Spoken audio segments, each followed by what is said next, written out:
देशाचा एक बुलंद आवाज आदरणीय उद्धवजी साहेब यांचा, शिवसेना प्रमुख उद्धव साहेब ठाकरे यांचा, शिवसेना अरे जिंदाबाद जिंदाबाद, उद्धवजी ठाकरे साहब तुम आगे बढ़ो। अरे गद्दारांचा कर्दनकर महाराष्ट्राचा वाघ शिवसेना पक्षप्रमुख बाळासाहेब ठाकरेंचा सुपुत्र उद्धवजी बाळासाहेब ठाकरे यांचा, अरे जिंदाबाद जिंदाबाद, अरे हमसे जो टकराएगा आवाज कोणाचा, अरे जिंदाबाद जिंदाबाद, पक्ष प्रमुख उद्धवजी बाळासाहेब ठाकरे तुम आगे बढ़ो। आवाज कोणाचा, उद्धवजी बाळासाहेब ठाकरे तुम आगे बढ़ो। या ठिकाणी शिवसेना पक्षप्रमुख उद्धवजी बाळासाहेब ठाकरे साहेबांचं आगमन झालंय। सर्वांनी उत्स्फूर्तपणे टाळ्या वाजवून उद्धवजी ठाकरे साहेबांचं या ठिकाणी जोरदार स्वागत करायचं आहे। आणि आवाज ही आमच्या उद्धवजी साहेबांची शक्ती आहे।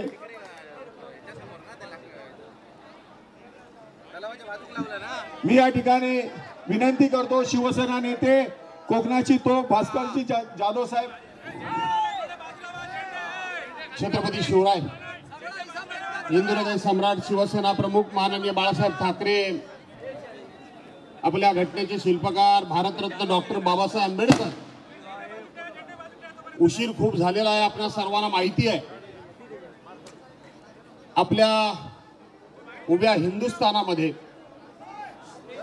तसं पाहिलं तर प्रत्येक राज्याची, प्रत्येक जिल्ह्याची एक वेगळ्या प्रकारची भाषा असते, परंतु ती बऱ्याच वेळेला एकसारखी असते।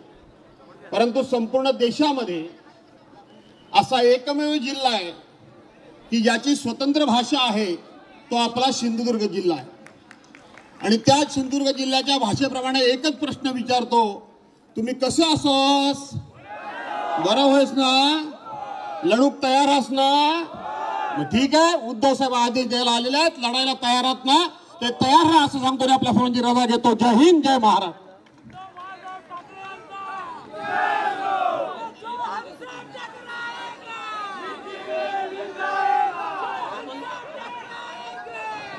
शिवसेना पक्षाचे नेते, आपल्या मतदारसंघाचे लोकप्रिय खासदार आदरणीय विनायकजी राऊत साहेब यांना मी विनंती करते की त्यांनी आपले विचार व्यक्त करावेत। आदरणीय विनायकजी राऊत साहेब।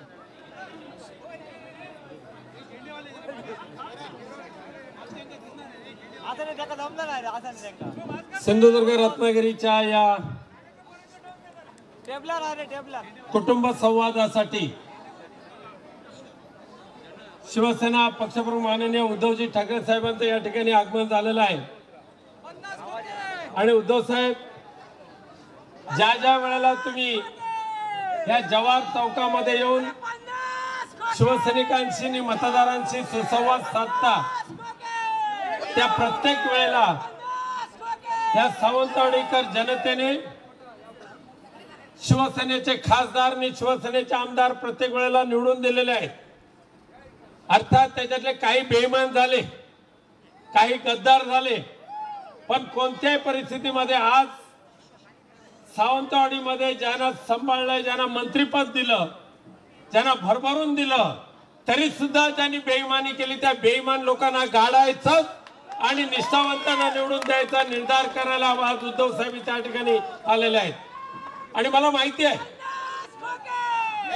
या सिंधुदुर्ग जिल्ह्यामध्ये पक्षप्रमुख उद्धवजी ज्या वेळेला मुख्यमंत्री झाले आणि प्रथमतः ते ज्या वेळेला सिंधुदुर्ग जिल्ह्यामध्ये आले, त्यावेळेला जे आजपर्यंत आमदार होऊन मंत्री होऊन केवळ रवणीवर बसण्याचं काम ज्यांनी केलं, उभवलं काहीच नाही, ते मल्टी स्पेशालिटी हॉस्पिटल तसंच सडवून टाकलं, तो डोळ्याचा चष्मा गेला, तो अँटिना गेला, सगळं काय गेलं. परंतु या जिल्ह्यामध्ये उद्धवजी आल्यानंतर केवळ आणि केवळ उद्धव साहेबांनी घोषणा केली नाही, तर सिंधुदुर्ग जिल्ह्याला एक महत्वाचं जे देणगी दिली ते शासकीय वैद्यकीय महाविद्यालय कधी होणार नव्हतं ते या उद्धव साहेबांच्या रूपाने सिंधुदुर्ग जिल्ह्यामध्ये झालं. आणि मला अभिमानाने सांगतोय की आज जवळजवळ 300 विद्यार्थी त्या शासकीय वैद्यकीय महाविद्यालयामध्ये डॉक्टर्स बनत आहेत. दर वर्षाला 100 नवीन विद्यार्थी येत आहेत आणि येत्या काही महिन्यामध्ये त्या शासकीय वैद्यकीय महाविद्यालयाची सुंदरशी इमारत सुरू करणार. आणि या कोकणातील देवदेवतांच्या आशीर्वादाने ज्या सिंधुदुर्ग महाविद्यालयाचा सुरुवात उद्धव साहेब आपण केलेली आहे त्या महाविद्यालयाच्या इमारतीचं भूमिपूजन मुख्यमंत्री म्हणून आपल्याच हस्ते होईल याबद्दल मला खात्री आहे. तसं आज या सिंधुदुर्ग जिल्ह्याला आदित्यजी ठाकरे यांच्याकडून सुद्धा पर्यटनाच्या दृष्टिकोनातून खूप मोठा निधी आला. या रस्त्यासाठी जल पाण्यासाठी सिंधुदुर्गच्या सर्वांगीण विकासासाठी पक्षप्रमुख नव्हे तर आपल्या परिवारातले म्हणून कुटुंब प्रमुख म्हणून उद्धव साहेब तुम्ही पहिल्या दिवसापासून आदित्यजी सुद्धा पहिल्या दिवसापासून या सिंधुदुर्ग आणि रत्नागिरीकरवरचे प्रेम करताय. आज त्यातल्या त्यात आनंदाची गोष्ट आहे की आज हा सिंधुदुर्ग आणि रत्नागिरी तुम्ही आपला परिवार मानलाय आणि त्या परिवारातल्या लोकांना भेटायला आपण सपत्नीक म्हणजे रश्मी वहिनींसोबत या सिंधुदुर्गामध्ये आणि रत्नागिरीमध्ये आलात हे आम्ही आमचं भाग्य समजतो. आपल्या कुटुंबाच्या प्रती हिंदू हृदय सम्राट बाळासाहेबांच्या प्रती हा कोकणी माणूस आजही तेवढाच कृतज्ञ आहे आणि शेवटपर्यंत त्या आपल्या मातोश्रीची इमाने इतबारे एकनिष्ठ राहील यामध्ये कोणतीही शंका नाही. आणि म्हणून मी या ठिकाणी माझं भाषण संपण्यापूर्वी मी माननीय शैलेश परब आणि रुपेश तुम्ही मायकल उद्धव साहेबांचं स्वागत करण्याची विनंती करतो. बाळासाहेब गावडे,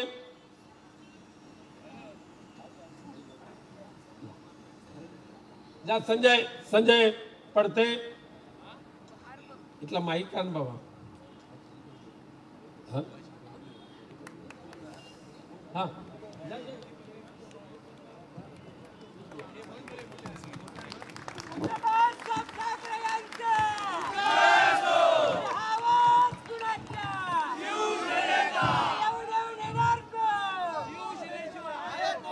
या ठिकाणी सावंतवाडी शिवसैनिकांच्या वतीने उद्धवजी ठाकरे साहेबांचं स्वागत करण्यात येत आहे.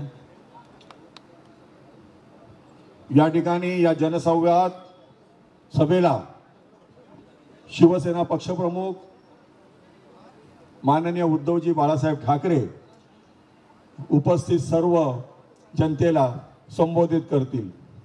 अरे आवाज कोणाचा?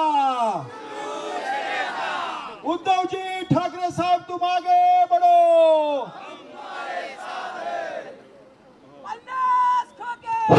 Hello hello hello hello hello hello hello hello hello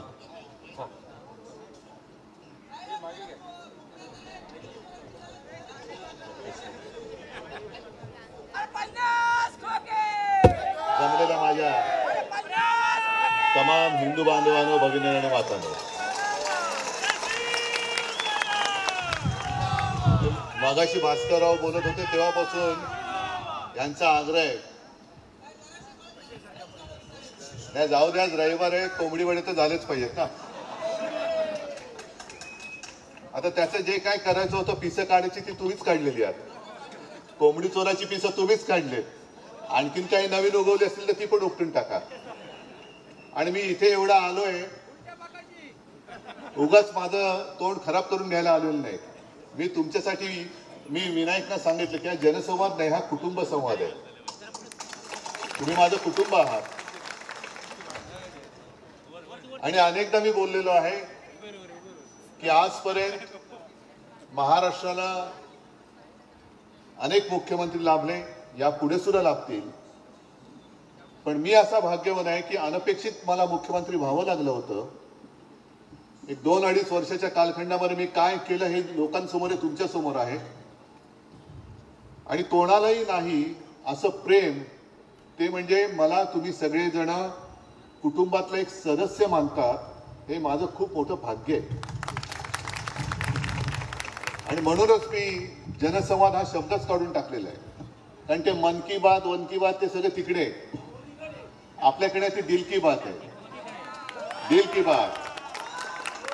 कारण मनामध्ये काळबेर असू शकतं, पण हृदयामध्ये नाही. आमच्या हृदयामध्ये राम आणि हाताला काम.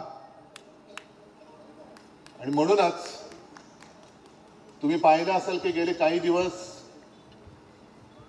मी सुरुवात जी केली होती ती कल्याण लोकसभा मतदारसंघ, परवा 2 दिवस होतो रायगड मतदारसंघ लोकसभा, आज हा सिंधुदुर्ग रत्नागिरी मतदारसंघाचा मी संवाद तुमच्याकडून सुरू करतोय. म्हणजे चांदा ते बांदा म्हणतात, मी बांद्यापासून चांद्यापर्यंत जाणार आहे. मी बघतोय मुद्दा म्हणून शिवसेना कोणाची, शिवसेना कोणाची, मी तेच तुम्हाला विचारायला आलेलो आहे. आणि आज देखील सगळेजण, म्हणजे इथला डबल गद्दार, नाव घ्यायची गरजच नाही, हे काही काही त्यांची नावच होतात. त्यांना सत्तेची खुर्ची मिळाली, ऊब मिळत असेल, पण गद्दारीचा शिक्का त्यांना आणि त्यांच्या कुटुंबियांवरती जो कपाळाला लागलेला आहे तो कधी आयुष्यात ते पुसू शकत नाहीत. आपल्याकडे आले होते, मी एका अपेक्षेने घेतलं होतं. मला वाटलं होतं माणूस बरा दिसतोय. दररोज म्हणजे दर आठवड्याला, दर 15 दिवसांनी शिर्डीला जातात साईबाबांचं दर्शन घ्यायला. म्हटलं देवा धर्माचा माणूस दिसतोय, श्रद्धा आणि सबुरी. पण कोणत्याही पक्षावरती श्रद्धा नाही आणि थांबण्याची सबुरीच नाही. आणि आता भास्करराव काहीतरी सांगत होते, ते पुढच्या सभेत सांगा तांदळाचा किस्सा. काहीतरी तांदूळ वगैरे टाकतात असं म्हणतात, मला नाही माहित. तर ही अशी सगळी माणसं, तेव्हा सुद्धा मी घेतलं होतं की जरा माणूस बरा दिसतोय.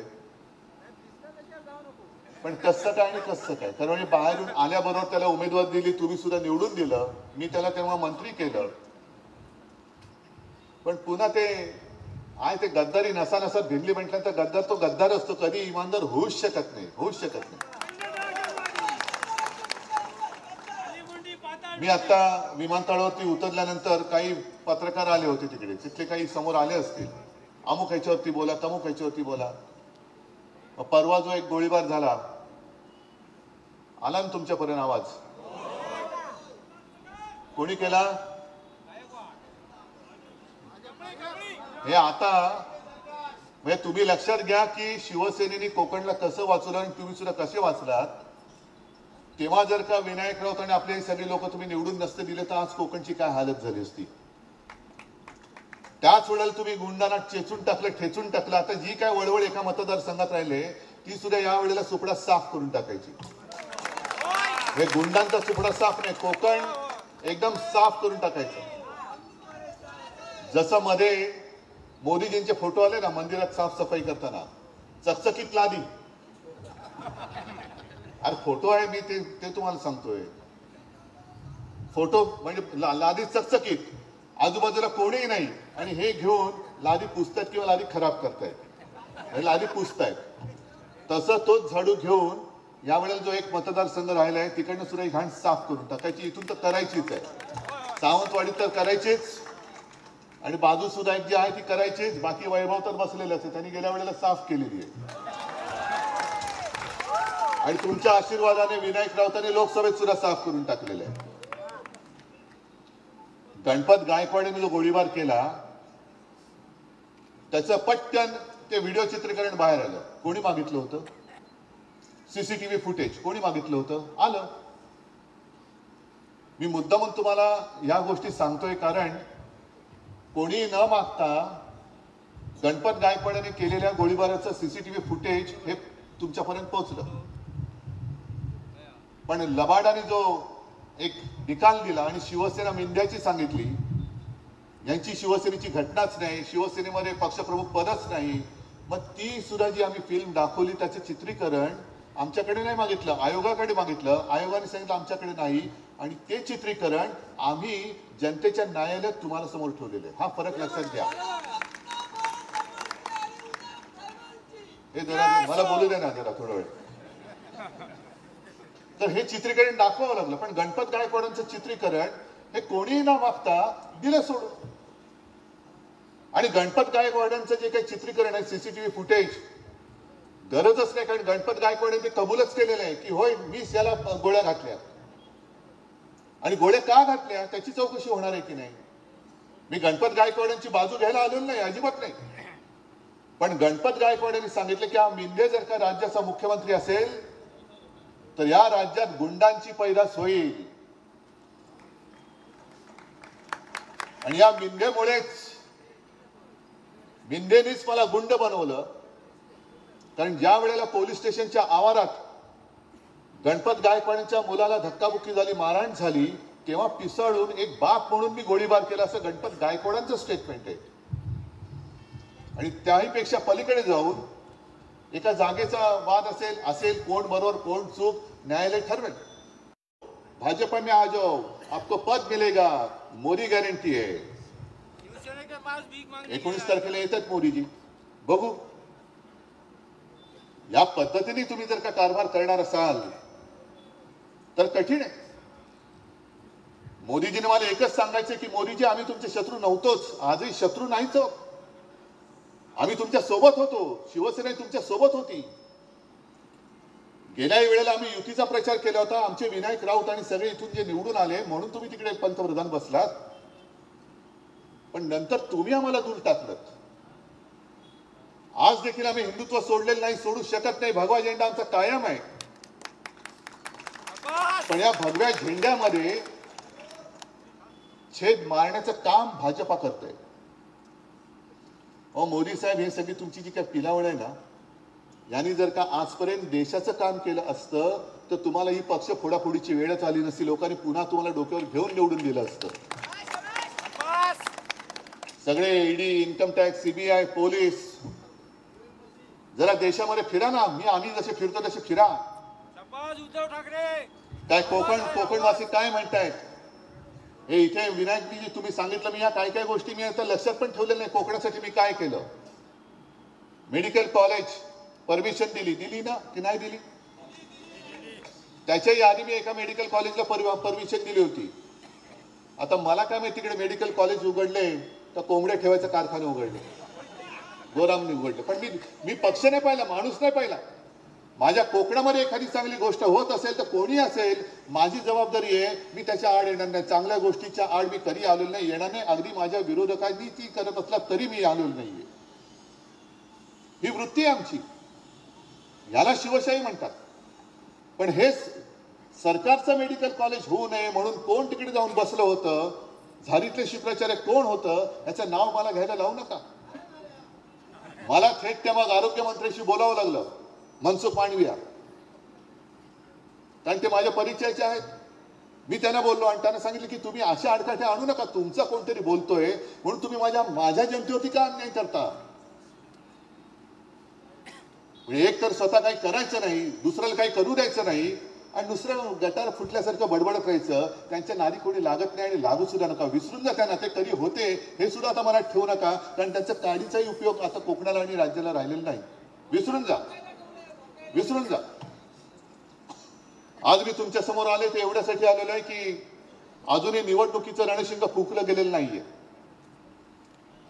निवडणुकीचा नारळ जेव्हा फुटेल, प्रचाराचा नारळ फुटेल, तेव्हा या मतदारसंघामध्ये मी येणारच आहे, परत येईनच.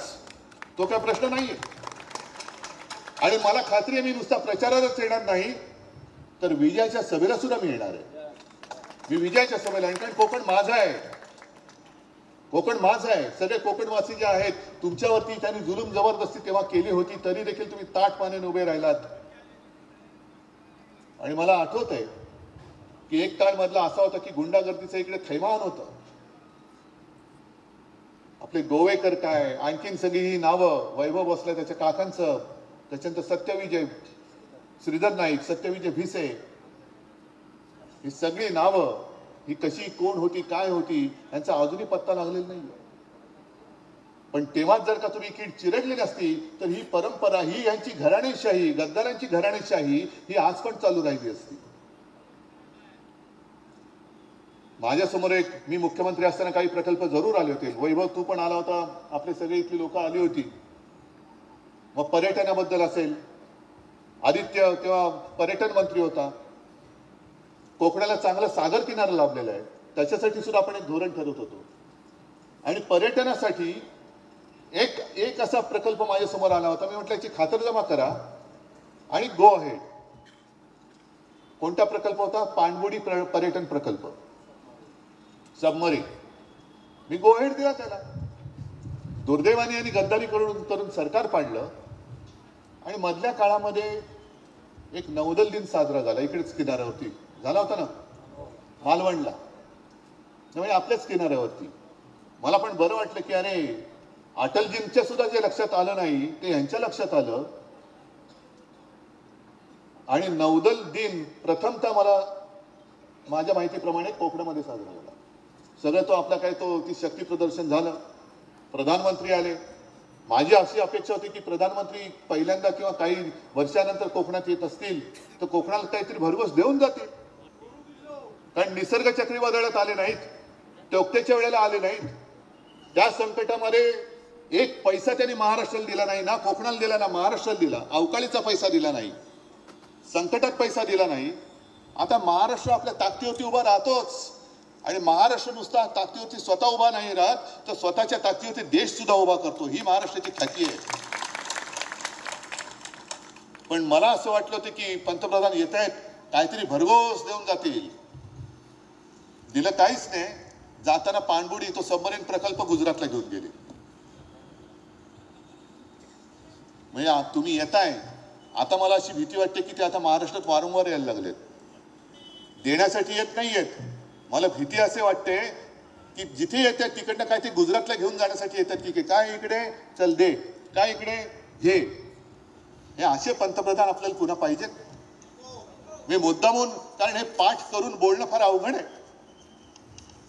तुम्हाला जर मी आज सांगितलं की चला निवडणुकीच्या कामाला लागा, म्हणजे काय करणार तुम्ही? निवडणुकीच्या कामाला लागा म्हणजे काय? नुसतं ओरडत घोषणा देत फिरणार? तसं नका करू. ज्याप्रमाणे आता त्यांचा एक तो रथ फिरतोय, मोदी सरकार मोदी सरकार. आणि एक गोष्ट मला खूप समाधानकारक वाटते की गावकरी त्यांना अडवतायत, महिला पुढे जाऊन अडवतायत, अधिकाऱ्यांना विचारतायत, अरे हे मोदी सरकार आहे की भारत सरकार आहे? भारत सरकार असताना तू मोदी सरकार कसं काय लिहू शकतो? देशाचं नाव बदलून तुम्ही भारताच्या ऐवजी मोदी ठेवलेत का? नाही, पण आमच्या योजना तर योजना तर आल्या नाहीच, पण योजना मोदी सरकारच्या आहेत का भारत सरकारच्या? म्हणजे आता सुद्धा माझ्या फोनवर एक शेतकऱ्याचं रेकॉर्डिंग आहे. हल्ली त्यांनी फोन सुरू केले, तुमच्यापैकी पण काही जणांना आले असतील. बरोबर नंबर घेतात, मग विचारतात, आपण भास्करराव जाधव का? तर भास्करराव म्हणतात हो मीच. हा, काय तुमच्याकडे तुम्हाला केंद्राच्या योजना कळल्यात का? हो कळल्यात. मग तुम्ही पुन्हा भाजपला मतदान कराल का? पण तो जो शेतकरी विदर्भातला त्यांनी सांगितलं की ताई ऐका, मी आजपर्यंत भाजपला मत देत आलो, जरूर देत आलो, पण आम्हाला काय मिळालं? मग इकडे तो विषय नाही, पण विदर्भातला आहे. सोयाबीनचा त्यांनी भाव सांगितला की 14 साली काय होता आणि आता काय आहे. तुमचं आयात निर्यात धोरण हे कसं आमच्या शेतकऱ्याच्या मुळावर येत आहे. आणि हे सगळं 10 वर्ष मी अनुभव घेतल्यानंतर एक वेळ मी माझ्या मुलाबाळांचं आत्महत्या करेन, पण पुन्हा भाजपला मत देणार नाही, हे तो शेतकरी सांगतोय. हे साधे शेतकऱ्याचं म्हणणं. आणि म्हणून मी तुम्हाला सांगतो की तुम्ही आज या सभेसाठी एकत्र आलात. ही सभा आहे, या सभेमध्ये तुम्ही एकमेकात चर्चा नाही करत, पण जेव्हा तुम्ही गावात जाल तेव्हा गावावरती, पारावरती, वाड्यांमध्ये पारावरती झाल्यानंतर कुठे चहाची टपरी असेल, ज्याप्रमाणे 2014 साली भाजपने एक कार्यक्रम केला होता, चाय पे चर्चा. आता आपण उलट करायचं, होऊन जाऊ दे चर्चा. आणि प्रत्येक गावकऱ्यांना, महिला असतील महिलांनी महिलांना विचारायचं, पुरुषांनी पुरुषांना, तरुणांना तरुणांनी. कारण आता जो अर्थसंकल्प सादर केला निर्मला सीतारामन बाईंनी, आम्ही आता देशामध्ये 4च जाती मानतो, एक तरुण, एक महिला, एक गरीब आणि शेतकरी. हे 4ही वर्गांना मी सांगतोय की तुम्ही एकमेकांमध्ये बोला आणि तुम्हाला गेल्या 10 वर्षांमध्ये म्हणजे मोदींनी जी एक योजना जाहीर केली होती 14 साली की आम्ही प्रत्येक शेतकऱ्याला प्रत्येक एकरात त्याच्या पिकाप्रमाणे किती खर्च झाले तो काढणार, त्याच्यामध्ये मग आणखीन 50% नफा असं काहीतरी त्यांनी धरला होता तो त्याच्यात ऍड करणार आणि तो जी रक्कम येईल ती हमी भाव शेतकऱ्याला देणार. त्याला माझं आव्हान आहे, या कोकणामध्ये तसे मराठवाडा विदर्भासारखे शेतकरी तसे नसतील, पण मी महाराष्ट्रामध्ये जो फिरणार आहे तो याचसाठी फिरणार आहे की शेतकऱ्यांना बोला तुम्हाला पीक विमा वेळेत मिळाला का, इथे काजू आहे आंबा आहे तुम्हाला कधी नुकसान भरपाई आता मिळाले का. बरं पहिला प्रथम मी त्यांचं काही उडण काढण्याच्या आधी इकडे त्योक्तेचा फटका बसला होता की नव्हता बसला, निसर्गाचा बसला होता की नव्हता बसला होता ना. कारण मी आलो होतो तेव्हा इकडे निसर्ग चक्रीवादळाच्या वेळेला मला वाटतं मी आलो होतो आणि त्यावेळेला मी मुख्यमंत्री असताना जी मी मदत केली होती ती तुम्हाला ज्यांचं नुकसान झालं होतं त्यांना मिळाली होती की नव्हती हे जाऊन विचारा, माझी तयारी आहे. पण हे नुसतं घोषणांचा पाऊस पडतायत आणि अंमलबजावणीचा दुष्काळ असेल तर दुष्काळात 13वा महिना असलेले मोदी सरकार आपल्याला नको, अजिबात नको. आम्हाला आता देशामध्ये 5वी बहुमताचं हुकुमशहाचं सरकार नको. आम्हाला इंडिया आघाडीचं मिलीजुली सरकार चालेल कारण ते सगळ्यांना सांभाळून घेऊन पुढे जाणारं सरकार असेल. आणि या ज्या काही योजना आहेत या योजना सुद्धा तुम्ही विसरला असाल. एकदा त्यांनी ते भास्करराव तुम्ही आहात, रमेश तुम्ही पण आहात, जे आमदार आहेत, मला वाटतं पहिलंच अधिवेशन असेल देवेंद्र फडणवीसांनी ते काहीतरी भारूड केलं होतं ना की त्या काय ती बसली 3 गावं, एक 2 बसली, एक वसेची ना, एक होईची ना, ते तहीची ना. आणि मी त्याला उत्तर दिलं होतं 15 लाख रुपये येत आहेत, 15 लाख रुपये यायची ना. विधानसभेच्या सभागृहात बोललो होतो. तसं ह्या ज्या काही घोषणा आहेत, जनधन योजना म्हणजे मला काय माहिती नाही कोणाला किती मिळाल्या, उज्ज्वला योजना, आयुष्यमान भारत योजना, प्रधानमंत्री भारतीय जन औषधी योजना ही मुळामध्ये काँग्रेसची योजना होती, त्यांनी नाव बदलून परत दिलं. पंतप्रधान स्वनिधी योजना म्हणजे पंतप्रधानांचा स्वतःसाठी काही निधी असेल का, पीएम केअर फंडासारखा कल्पना नाही मला, पण त्या योजनेचं नाव प्रधानमंत्री स्वनिधी योजना आहे. म्हणजे प्रधानमंत्रीचा स्वतःसाठी निधी आहे का देव जाणे, असेल सुद्धा. जलजीवन मिशन योजना, पीएम किसान योजना, प्रधानमंत्री मत्स्य संपदा योजना. आता हा माझ्या कोकणाशी संबंधित भाग आहे. किती जण इकडे मासेमारीवरती किती जण आहेत, आपल्याकडे कोळी बांधव किती आहेत, त्यांना प्रधानमंत्री मत्स्य संपदा योजना याच्यातला किती लोकांना लाभ मिळाला. पण माझी माहिती अशी आहे की या योजनेचा जास्तीत जास्त लाभ हा गुजरातला मिळालेला आहे. हे सगळं गुजरात गुजरात गुजरात. आम्ही काय असेच पडलेलो आहेत टोनगे. या पुढच्या ज्या योजना आहेत, स्वामित्व योजना, उडान योजना, आत्मनिर्भर भारत योजना, स्वच्छ भारत योजना, बेटी बचाओ बेटी पढाओ योजना, संसद ग्राम योजना, त्याच्यानंतर 100 जवळपास तरी स्मार्ट सिटी करण्याचं सांगितलं होतं. किती स्मार्ट सिटी झाल्या देशामध्ये. हे निवडणुकीच्या कामाला लागा म्हणजे हे काम करा तुम्ही. नुसतं त्या निवडणुकीच्या तोंडावरती जर आपण गेलो आणि त्यांचे वाभाडे काढले तर लोक म्हणतील अरे हे बोलणारच कारण विरोधी पक्षात आहेत. तसं नाहीये. मी कोणाचाही विरोधक नाही, मी विरोधक हुकुमशहाचा आहे आणि मी विरोधक खोटारड्यांचा आहे. आजपर्यंत आम्ही तुमच्या सोबत होतो, 25-30 वर्ष राहिलो. आम्हाला वाटलं होतं की काहीतरी चांगलं होईल, पण चांगलं न होता जर तुम्ही आता सरकार म्हणजे काय, आपले ज्या वेळेला मनोज जोशी मुख्यमंत्री होते त्या सुमारास तुम्हाला सगळ्यांना कल्पना आहे, कारण बरेचसे तुम्ही मुंबईकर आहात, तुमचे नातीगोती मुंबईत आहेत. मुंबईमध्ये गँगवॉर फोफावलं होतं. गँगवॉर माहिती ना, म्हणजे रेल्वे स्टेशनवरती पण गोळ्या घातल्या जायच्या. कोणी कोणाला पण दिवसा कधी बातमी आहे की आज ह्याला उडवलास, त्याला उडवलास, त्याला उडवलास, ह्याला उडवला. आणि आपल्या युती सरकारने ते गँगवॉर मोडून काढलं होतं. आता दुर्दैव असं दिसतंय या सरकारमध्येच गँगवॉर सुरू झाले. एक मिंदेची गँग, एक भाजपची गँग, तिसरी गँग अजून दिसेची ना, पण ती आहे कारण ती 70,000 कोटीच्या त्या सिंचन घोटाळ्यात बुडलेली आहे म्हणून तिला डोकं नाही वर काढतायत. वर येत नाही, ती पाणबुडी सारखी खाली गेलेली आहे. पण हे गँगवॉर जर सरकारमध्ये होणार असेल तर मला मोदीजींना परत सांगायचे की मोदीजी, तुमच्या त्या सत्तेच्या हव्यासापायी तुम्ही भाजप इकडे संपवून टाकलात. विरोधी पक्षाला संपवायला निघाले कारण नसताना पण जे बाजार बुणगे बेडकं आणि भेकड भाकड माणसं तुम्ही तुमच्या पक्षात घेतली, अगदी इथला सुद्धा जो गद्दार तुम्ही घेतला, भेकड माणूस, हिंमत नाही. या भेकडांना घेऊन, भेकडांची फौज घेऊन तुम्ही माझ्या निष्ठावंतांच्या फौजेवरती चाल करून येताय. अरे तुमचा पक्ष शिल्लक राहिलाय कुठे? जर तुमचा उपमुख्यमंत्री आहे, देवेंद्रने मला सांगायचंय की तुम्ही पाव उपमुख्यमंत्री झालात, पुन्हा येईन पुन्हा येईन घोषणा करताना मोठे होतात, म्हणजे आता तुम्ही त्याला काय म्हणता? मी नाही म्हणत. म्हणजे घोषणा करताना काय होते आणि आता झाले चिराट. म्हणजे एवढं ते काय टरबूज त्याचं झालं चिराट.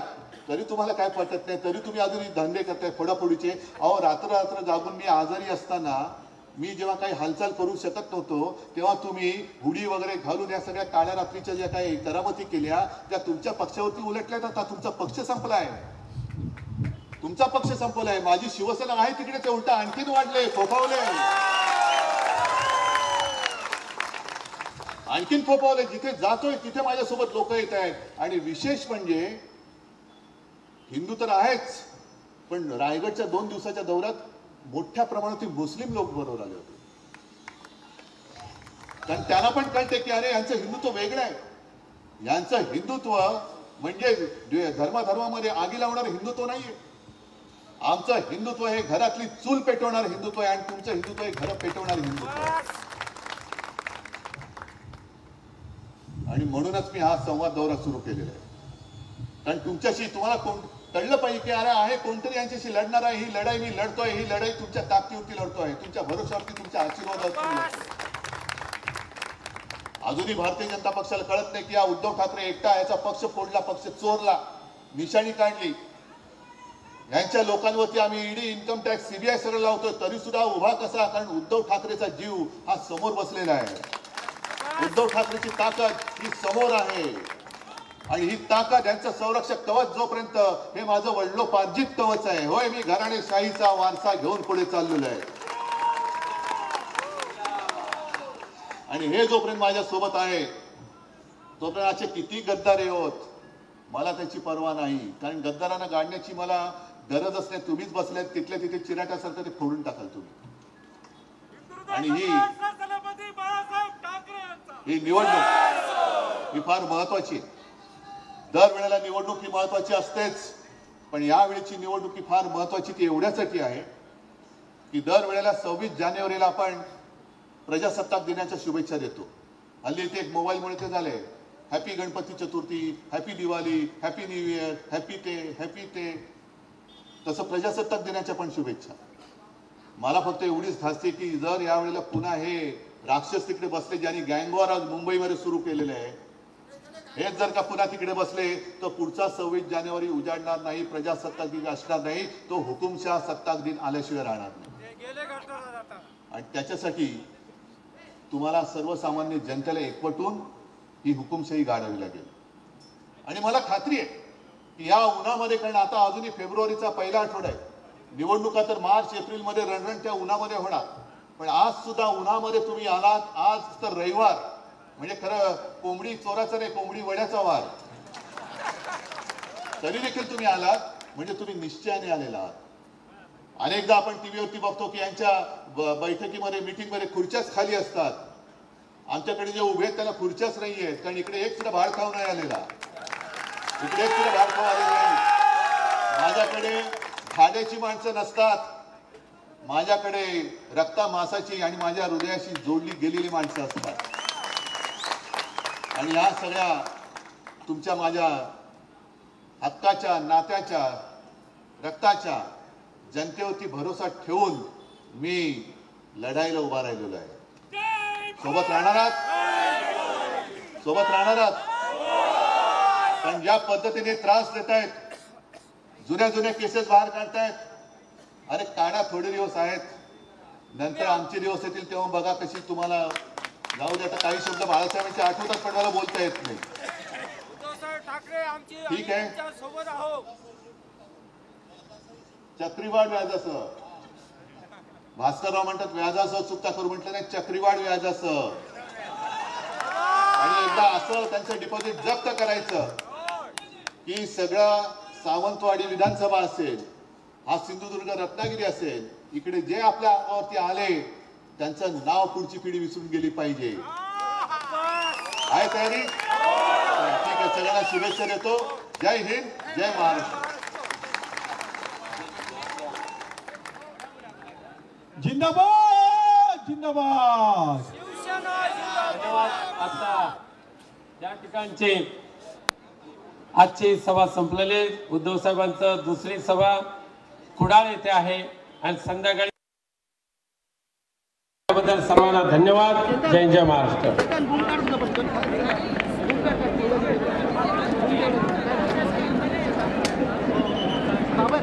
सगळं घेऊन येतो फक्त लाल वायर आहे ना